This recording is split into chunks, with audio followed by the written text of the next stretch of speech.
Well, hello everyone and welcome. I'm so excited that you're here and you're joining me for the very first episode of Over It and On With It. And since this is the first episode, I wanted to take some time to share with you my Over and On With It story, the reasons why I was so inspired to create this show, what this show is about and how it will serve you, and a little bit about me. So, I'm Christine Hassler, your host, and since 2004, I've been a life coach helping people answer the questions, who am I, what do I want, and how do I get it? I'm a best-selling author of 3 books, the latest being Expectation Hangover, a professional speaker, retreat facilitator, and now a podcast host.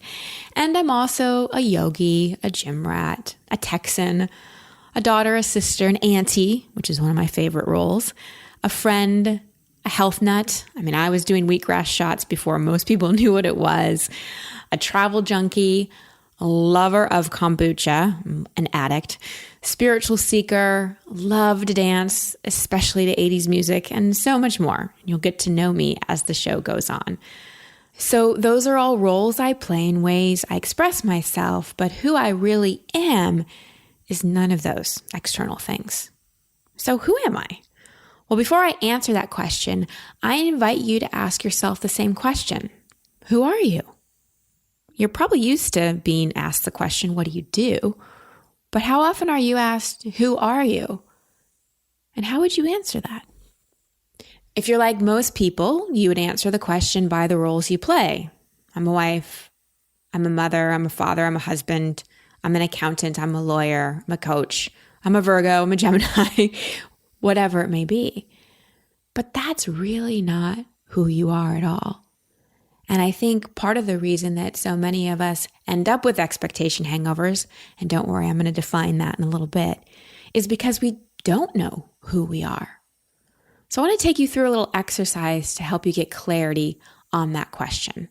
Because this show is going to be full of really practical tips that you can implement into your life to help you grow. So bringing that question back to mind, who are you?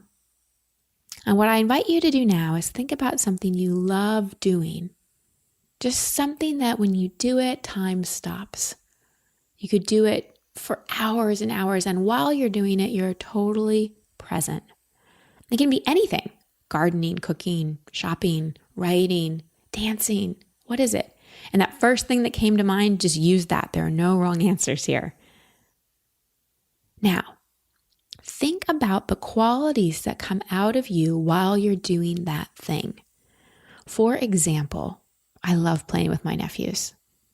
Love it. Time stops, and I could do it forever, and I'm totally present. So does who I am mean I have to go open a daycare center or have kids of my own because I love playing with kids so much? No. We're not looking for the form here. We're looking for the essence. So I look at the qualities that come out of me while I'm playing with my nephews. I'm compassionate, I'm loving, I'm playful, I'm creative, I'm intuitive, I'm nurturing, I'm wise, I'm full of integrity, I'm present. All of those things are who I am. So who are you? Now you can really answer that question. And maybe take some time after you listen to this episode to do some journaling about it. Think about what you love to do and the qualities that come out of you while you do that thing, because that is who you are. We live in a world that defines us way too much by external things, and we become achievement and accomplishment addicts, and we lose sight and we lose touch with the core of who we are. So in this podcast, I'll be asking you a lot of questions to trigger radical self-reflection and also give you practical direction. You see, I feel truly blessed to have gotten on the personal development path in my early 20s. I've had so many great teachers and life experiences that have given me wisdom that I'm so inspired to share with you. Which brings me to the big why of why I started this podcast. Well, it all started in a meditation. Most of my great ideas come from meditation. I was doing my beginning of the year New Year's ritual where I meditate and I visualize really what I want to create in the next year. And while I was doing my visioning for 2015, inside I heard, coach more, serve even more, coach more, serve even more, coach more, serve even more. Unclear about exactly what that may look like. I just sat with the insight because I've learned by now not to immediately put form on intuitive guidance. I've learned just to sit with it and let it marinate. And then a few days later, it hit me.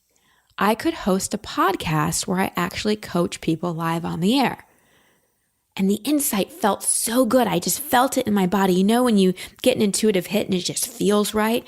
And then my mind came in and was like, oh, how and technology and I don't love technology. I mean, I love technology, but I don't love technology sometimes, if you know what I mean. I get intimidated by it would be a better way to say it. But I was like, no, I'm not going to let my mind stop me. I'm not going to let my fear stop me. I will figure this out.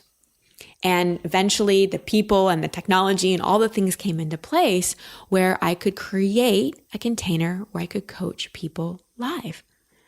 And this idea felt like such a no-brainer. I was surprised to learn that there really isn't a podcast like this already out there, which makes it even more exciting. There's so many interview-based podcasts out there with amazing content. I listen to them. I love them. But I'm here to do something different. There's something magical that happens when I work one-on-one with someone. It's my zone of genius. We all have one. And I feel it's how spirit really uses me. Plus, I just love it.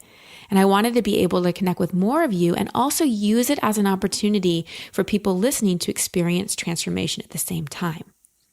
See, when you listen and experience someone else getting coached, you actually can have spontaneous healing and transformation in that moment. When we're listening to someone else, our own defenses are down, so the information goes in even more easily. And the ahas and insights that we can have through listening to someone else be vulnerable and move through an obstacle or challenge are so impactful. I've seen this repeatedly when I've done workshops and events and seminars. Someone is brave and stands up to share in a group and receives coaching, and everybody else receives the benefit from it. So as a listener, you will learn so much about yourself and about other people. You know, you may hear someone being coached that may not directly relate to something you're going through, but it may relate to someone you know. You may have a better understanding of your husband or your sister or your friend or your boss because you hear someone else's journey. I also hope this serves a lot of you coaches, counselors, healers, light workers out there in terms of gathering some tools in your toolbox. Like I said, I've been blessed to have many tools in my toolbox, and I'm so happy to share them with you so that you can go out and do even more of your great work in the world. And the final thing I'll say in terms of my why is that, you know, this is truly a dream come true for me. And I wish I had a camera on my face because you'd see my huge smile for me. This is like a little girl dream for me. You see, as a little girl, my mom always listened to the Dr. Laura Schlessinger show. It was a call-in advice talk show, and it was always on in the background in the kitchen when we were driving to school. And because I listened to it so much as a kid, I continued to listen to it through college. And when I first moved out to LA, I think she was on like between noon and 2 or something. And I'd make sure my errands and drive time were during that time so I could listen to her. And I didn't always agree with everything that she said. She has some strong opinions, but I loved just the whole concept of a call and advice show. I loved how in 5 minutes, 10 minutes, someone could have a transformation, have an aha, have an insight. And I always wanted something like that of my own. And here we are. Today, I'm recording this introductory episode of my real life call and advice radio talk show. Only it's a podcast because technology has advanced. And I share this with you because I want to be a stand for you going after your dreams. Whatever it is you want to create, there is a way. And that's one of the things the show will inspire you to do, to not give up on your dreams. Going after dreams and goals is one of the many topics we'll explore. You'll also hear live coaching sessions with callers like attracting the relationship and career of your dream, life transitions, loss, recovering from a breakup, how to manifest, overcoming things like fear, doubt, insecurity, how to attract more financial abundance in your life. And a topic that will come up a lot is how to heal from and truly leverage your expectation hangovers so you can get over disappointment and on with your dreams. Okay, so if you're new to my work, you're probably wondering, so just what is an expectation hangover? Well, let me define it for you. We have an expectation hangover, or rather, we suffer from an expectation hangover when one of three things happen. Either the desired result or plan or outcome that we want doesn't happen. Things just don't go according to plan. Or things do go according to plan. They do turn out like we wanted or hoped, but we don't have this sense of fulfillment and joy and creativity or whatever we were looking for on the inside. We don't have that. So we are disappointed.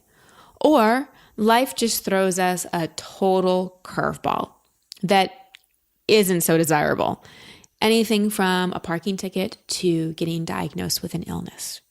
So I'm sure everyone out there listening can relate to having an expectation hangover at one point or another. And what I've learned about expectation hangovers and why I'm so passionate about them, and sometimes people ask me, why are you so passionate about disappointment? Well, it's not that I'm passionate about disappointment. I'm passionate about the doorway of opportunity that disappointment often provides. You see, most people that come to me for coaching or that are going to call in for this show, they don't say, oh my gosh, life is just going great. I thought we'd just chat. Something has happened or isn't happening that's causing them some suffering. Their reality isn't meeting their expectations, and they want freedom from their suffering. And that's really what I'm here to help people do. That's my big mission, helping people free themselves from their suffering so they can live into their full potential. I don't know about you, but when I was growing up, I did not get a manual for how to overcome and heal from my disappointment. I took a year of Texas history, but a class on really understanding my emotions and changing my thoughts and behavior and understanding myself as a spiritual being having a human experience would have been way more valuable. And hopefully we get that kind of education into our classrooms someday in our lifetime. That's one of my dreams. But since we don't, that's one of my jobs is to educate myself and as many people as I can through this podcast. Because I believe, actually, in fact, I know there's a shift in consciousness happening on the planet. More and more people are waking up. You're waking up. We're waking up to, wow, there's something deeper that I feel called to do. Maybe I'm not just this three-dimensional being in this kind of human form. Maybe there's more to me.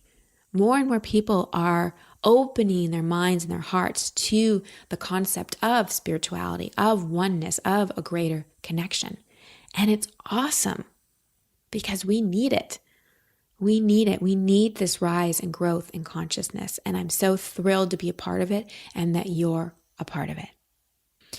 So before I go a little more into why expectation hangovers happen and how we can start to leverage them, I thought I'd tell you a little bit of my story. I'll be telling a lot of stories in this podcast because just like when we're listening to someone else being coached, when we're listening to a story, our defenses are down. We're more in our right brain. And when we hear a story, it can trigger a lot of ahas and a lot of insights. I remember my first coach, Mona, who made a huge impact in my life, and you'll hear more about her in an upcoming episode. She'd always be telling me these random stories. And I'm like, why is she telling me this story? And eventually I learned she was talking to the back of my brain. She was talking to my unconscious mind so that my defenses were down and so I could really catch the nuggets of wisdom that she was layering in a story. And as you hear someone else's story, like you will mine in a moment, think about your own. We all have stories, a hero or heroine's journey, and we can seek answers in our personal history. Your past influences your present, so understanding it is important. So you have more awareness as to why you made some of the choices you have or why you're dealing with situations, even challenges today. But if you let your past define you or be an excuse for why you don't have the present you desire, co-creating the future of your dreams will be nearly impossible. So a big part of this show will be teaching you how to heal your past so you can change your present and get what you really want. And when you heal your past, rather than blame it or resent it, it often becomes the inspiration for how you want to make a difference in the world. It certainly did for me. So here's my story. I am definitely no stranger to expectation hangovers. Before the ink on my college diploma was dry, I moved to Los Angeles to pursue my dream of working in the entertainment industry. I was driven by a tremendous expectation of myself to be wildly successful to compensate for the insecurity I had since I was a kid. You see, I was bullied and teased and thought I was unlikable. So to compensate for it, I became a massive overachiever, which externally made me very successful. By the ripe old age of 25, I was a full-fledged Hollywood agent. I had an office with a view, an assistant who answered my phone, an expense account, a big salary, power lunches, industry screenings, private jets, going to the Oscars, the Golden Globes. I dated and attended all these cool events with celebrities. I even spent one New Year's Eve with George Clooney. Now, there's a midnight kiss I will never forget. From the outside, it looked like I really had it all. There was just one big problem. I was absolutely miserable, stressed out, anxious, on antidepressants, and really did not feel any sense of fulfillment. Where was the happiness and worthiness I thought all my goals would deliver? Every day, I tried to talk myself into liking my job. I felt obligated to stay because I worked so hard to get there, but I dreaded each day. I started getting terrible migraines. I rode up to the elevator to work with knots in my stomach every day, and I was irritable all the time. I would snap at a waitress for no reason. To save myself from a total meltdown and others from the bitch I was all of a sudden becoming, I quit. So leaving my prestigious Hollywood career changed my external circumstances, but I still found myself miserable. Burned out and craving a total change in direction, I became a personal trainer. I thought it might be my quote-unquote passion. Wrong again. I then had 9 different jobs, yes, 9 in 2 years, constantly searching for something that would make me feel better about myself. During that time, I went into thousands of dollars of debt because I was trying to keep up with my fancy Hollywood lifestyle, got diagnosed with an undiagnosable autoimmune disorder. All of my relationships were strained. And then the icing on the cake is that 6 months before my wedding, which I thought was sort of like my next chapter, I was going to be a wife and a mother, and maybe I had my good career, so I was ready to move on to this next chapter of my life. Well, that came to an abrupt end when he dumped me 6 months before our wedding. So there I was, now at 27, heartbroken, in debt, sick, and totally lacking direction. Nothing had turned out the way I expected, despite my meticulous planning and overachieving. Major expectation hangover. One pivotal night, I found myself for the first time ever contemplating how I could end my life. I just didn't know what to do and kind of didn't want to be here anymore. It was a terrifying thought, but I felt so incredibly hopeless. And for someone that usually knows what to do, not knowing what to do is really scary.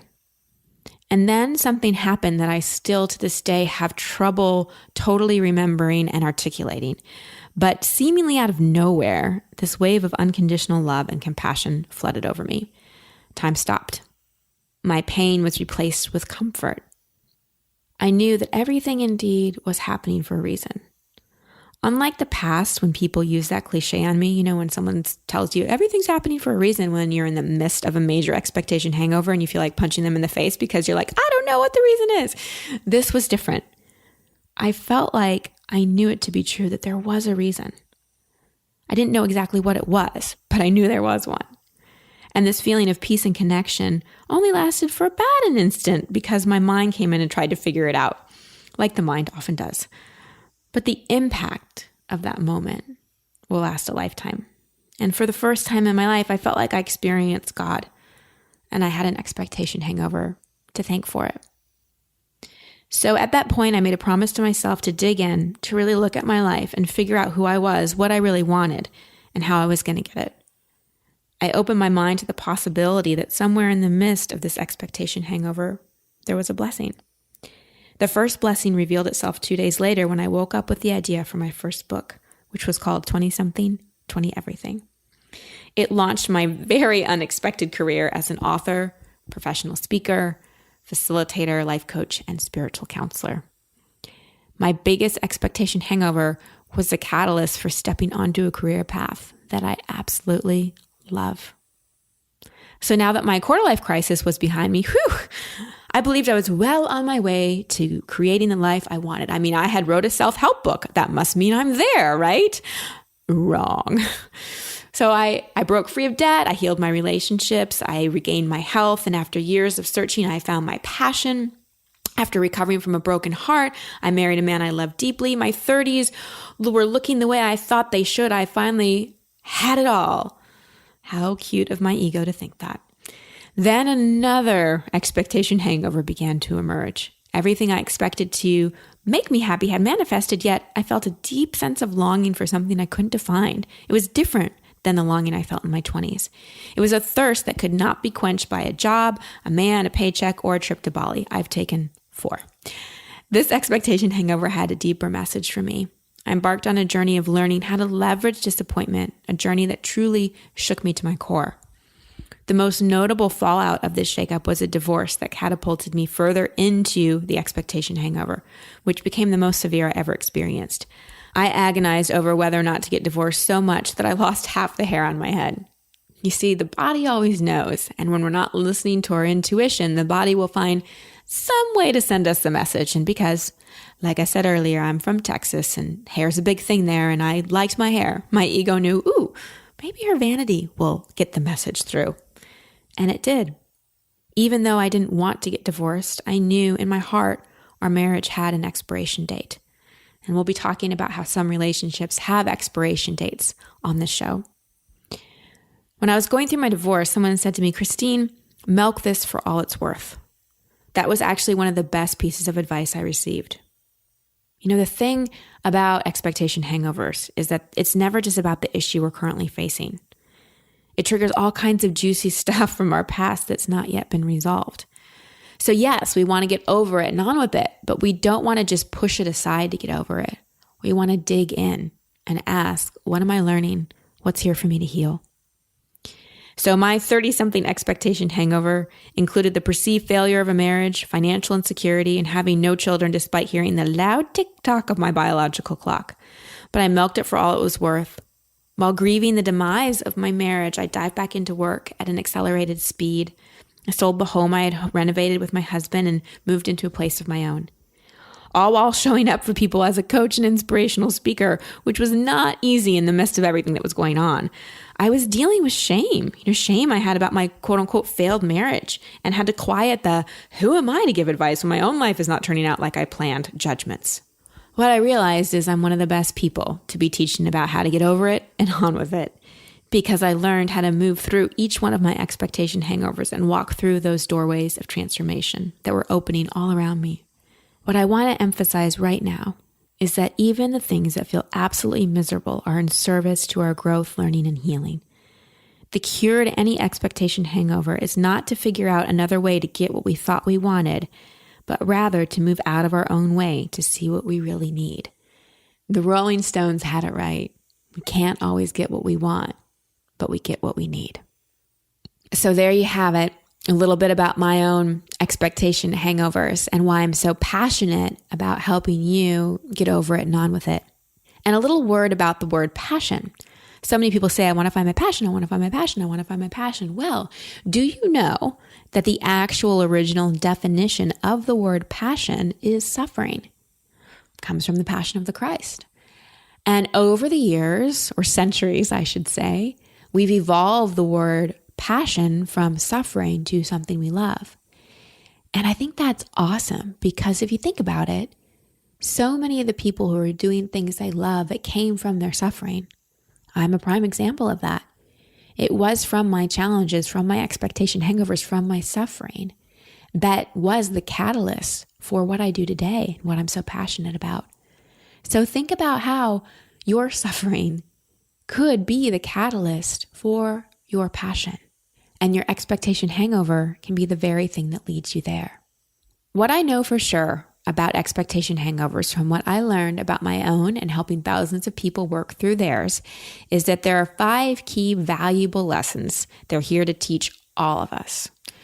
Number 1, they illuminate that we all put a lot of expectation on ourselves. Yes, there's expectations from others and society and all that.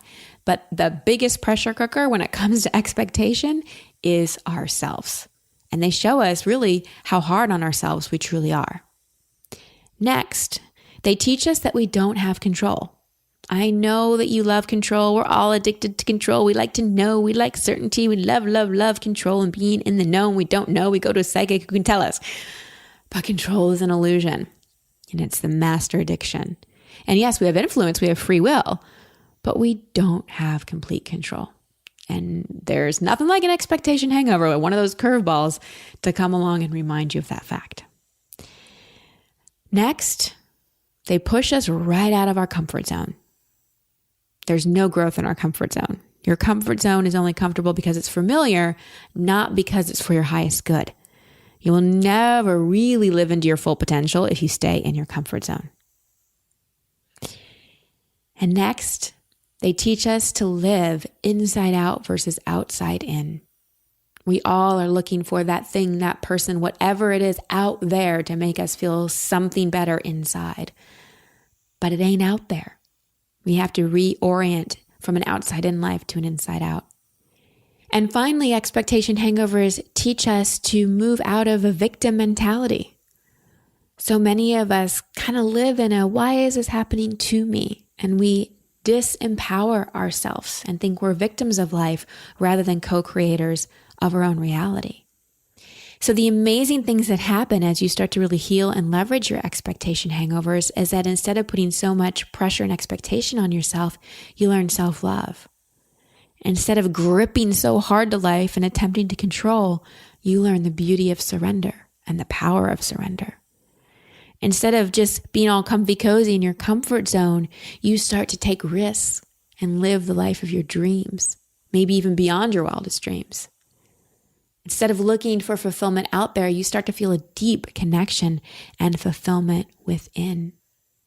And instead of being a victim of your life, you become a seeker. You stop asking, why is this happening? And you start asking, what am I learning? And you adopt a growth mindset to life. And so as you listen to this podcast and all the calls and all the coaching sessions, I encourage you to keep a growth mindset, to continually be asking, what am I learning? How can I stretch myself? How can I perceive this situation differently? Because the spiritual definition of a miracle is a change in perception. And I want to tell you, this podcast will be a mix of both practical and spiritual information.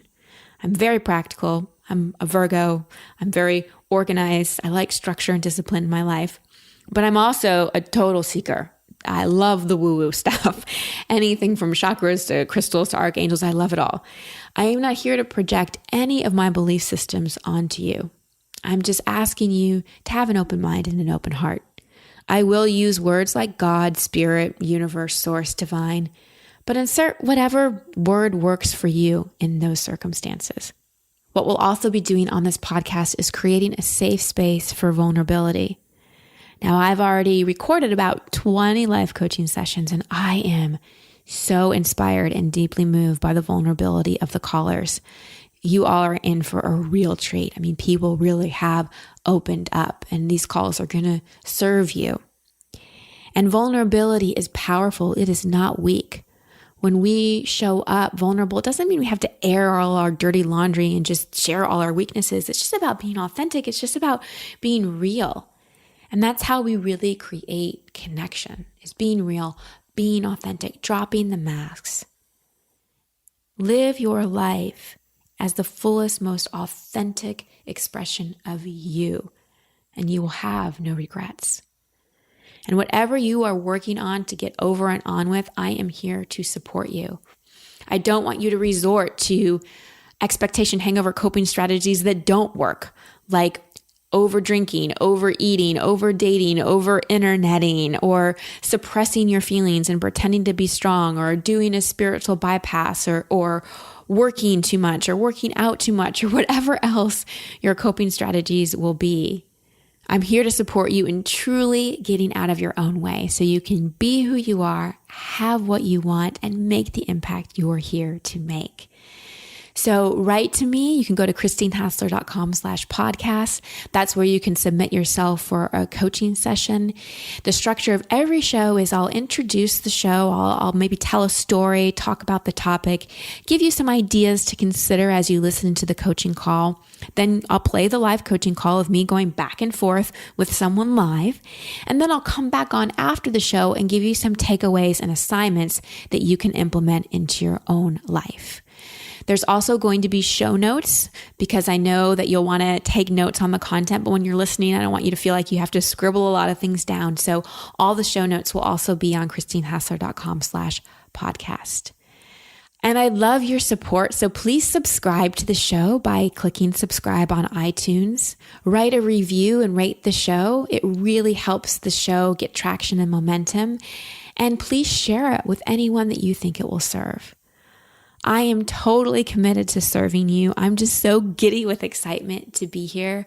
I am a stand for you. You can change. You can create what you desire. I absolutely 100% believe in you. But it does take doing some of the work, and it doesn't have to be hard work, but just a deeper understanding of yourself and putting actions into place to create behavior. And that's what I'm here to offer you. You can also find me on social media. It's Christine Hassler on Instagram and Facebook. And my name's a little too long for Twitter. So it's Christine without the E, ChristinHassler. That's me on Twitter. And you can use the hashtag #OverItAndOnWithIt. So before I sign off of this introductory episode, I want to read something to you that I wrote a couple years ago. And I want to share it because in so many ways it describes my philosophy and the approach that I'll be taking with people on the show. And hopefully it'll give you a little more insight into you. It's a story about you. When you were born, you were aware of these truths. You are whole and complete. There is absolutely nothing wrong with you. You are worthy and deserving. You are a spiritual being having a human experience. You can trust the universe. All there is and all that matters is love. You are love. And then you got older and things happened and you started to forget the truth.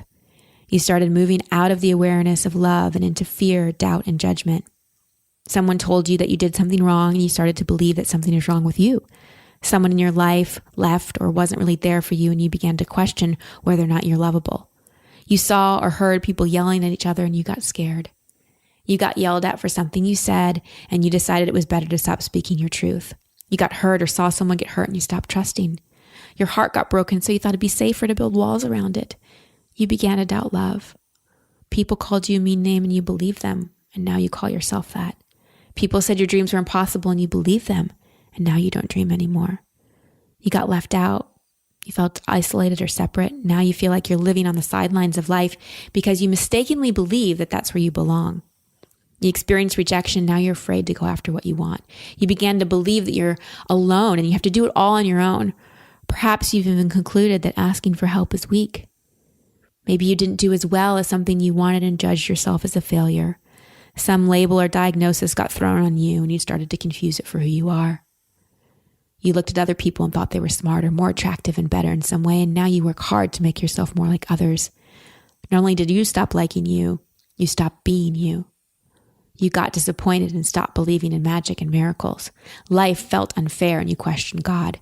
You began to look to the outside world for validation and forgot that your worth has nothing to do with what you do, what you have, or who you're with. As time has gone on, you've gotten farther and farther from the truth and you know it. You feel an inner call to stop believing the lies. There's a sense of urgency emerging. It is time to start remembering the truth. And here it is. You didn't do anything wrong. You are not broken. There is nothing you need to do or be in order to be loved. You are safe. It is safe to trust. You are not alone. There is no one any better or worse than you. You are uniquely you, and you are absolutely perfect at being you. You belong. You are worthy and deserving. You are not what you have been labeled as. People were mean to you because they didn't know any better. People leaving or not being there for you had nothing to do with you. It is not weak to ask for help. Support is available to you. You are not alone, and you've never been. It's impossible for your heart to truly break. It is unbreakable and full of unconditional love and compassion. Everything in your life that you've experienced is for your learning and growth. Stop asking, why did this happen? And start asking, what can I learn from what's happened? Trust that all those times you didn't get what you wanted, you got what you truly needed. I am sorry that the people you wanted to hear I'm sorry from did not say it to you. You can forgive even what you think is unforgivable. Forgiveness is not about condoning what happened. It's about your freedom. As soon as you truly accept yourself, your feel of rejection will vaporize. You have never really failed. You've always done the best you could. Seriously. The universe is for you. Are you for you? And you don't need to learn how to love yourself. You already know. Love is your essence. You've just forgotten that truth. Activate your memory by reducing the time and energy you spend on thoughts and actions that reinforce your forgetfulness. Stop expecting anything or anyone else to do it for you. There is nothing you have to find. Simply recognize what is already there. Your purpose in life is not to do something grand or achieve some goal. Your purpose in life is to return to where you began. Love. A loving reminder from my heart to yours. So I'm looking forward to having you join me on our first episode where I coach a wonderful woman named Annika, and we dive deeper into the question of who am I and what am I here to do. Sending you much love and many blessings, and looking forward to sharing this journey with you. Thank you so much for your support and being part of this community. And thank you for being a light worker and supporting me in the mission of lifting the consciousness of the planet. Can't wait to get over it and on with it with all of you.